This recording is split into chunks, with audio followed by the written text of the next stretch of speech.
Politics वाला, आओ राजनीति करें। कौन जिम्मेदारी ले रहा है, कौन जवाबदेही ले रहा है? ये देश सुरक्षित हाथों में तो बिल्कुल नहीं है। 10 नवंबर को दिल्ली में हुए ब्लास्ट के बाद रोज नए खुलासे हो रहे हैं। मीडिया रिपोर्ट्स के मुताबिक आतंकी 6 दिसंबर को पूरे देश को दहलाना चाहते थे। इसके लिए 32 कारों का इंतजाम किया गया था, यानी 32 जगह ब्लास्ट करने की प्लानिंग थी। इनमें ब्लास्ट की साजिश रची गई थी।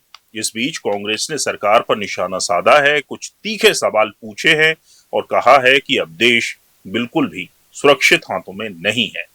नमस्कार, आप देख रहे हैं पॉलिटिक्स वाला, मैं हूं राशिद। लाल किले के पास 10 नवंबर को हुए धमाके की जांच में आज बड़ा खुलासा हुआ है।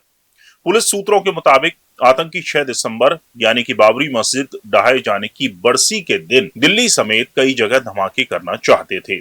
इसके लिए उन्होंने 32 कारों का इंतजाम किया था।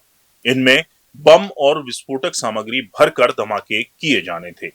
इनमें Brezza, Swift Dzire, EcoSport और i20 जैसी गाड़ियां शामिल थी। जांच एजेंसियों को अब तक 4 कारें बरामद हो चुकी हैं।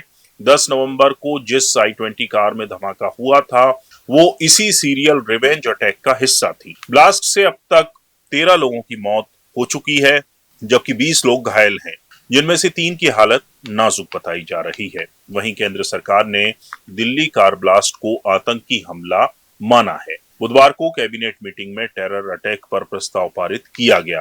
कांग्रेस ने दिल्ली ब्लास्ट मामले में सरकार को घेरा है। एआईसीसी मीडिया और पब्लिसिटी विभाग के चेयरमैन पवन खेड़ा ने कहा कि हम पुलवामा हमले में सवाल पूछ रहे हैं कि आरडीएक्स कैसे पहुंचा। उसका जवाब आज तक नहीं मिला।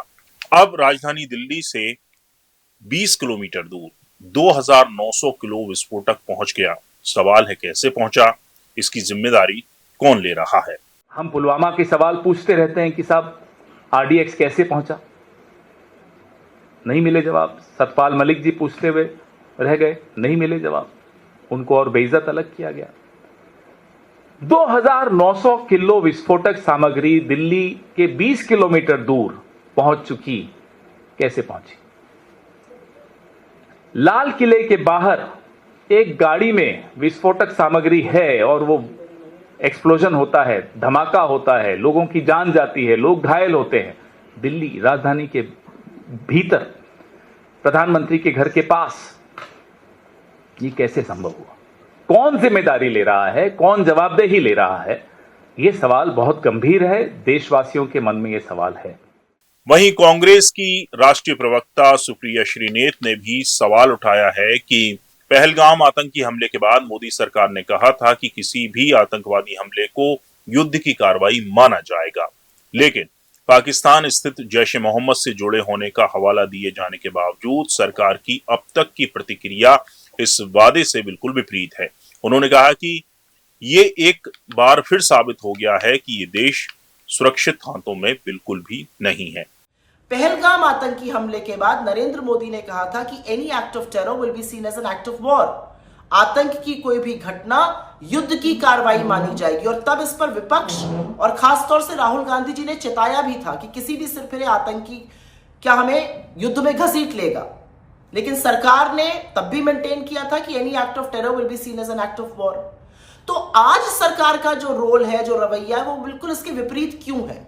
दिल्ली बम ब्लास्ट को आतंकी हमला घोषित करने में 50 घंटे लग गए, पाकिस्तान का नाम नहीं लिया जा रहा है, जबकि सूत्र ये कह रहे हैं कि जैश ए मोहम्मद से इसके तार जुड़े हुए हैं। तो बहुत सारे सवाल खड़े हो रहे हैं। आतंकी हमला ये था, तो इंटेलिजेंस फेलियर बार बार क्यों हो रहा है? आईबी क्या कर रही है? दिल्ली पुलिस क्या कर रही थी? अमित शाह क्या कर रहे थे? और इतनी विफलताओं के बाद वो अपने पद पर, कुर्सी से क्यों चिपके हुए हैं? जितना भी कह लीजिए, एक बात शीशे की तरह साफ है कि यह देश सुरक्षित हाथों में तो बिल्कुल नहीं है। दिल्ली से सटे फरीदाबाद में 2900 किलो विस्फोटक आतंकवादियों ने जमा कर लिया। आश्चर्य की बात है, ना तो केंद्रीय खुफिया एजेंसियां और ना दिल्ली पुलिस, ना हरियाणा पुलिस और ना ही उत्तर प्रदेश पुलिस को इसकी भनक लगी। सवाल जायज है कि अब ब्लास्ट की जिम्मेदारी कौन लेगा?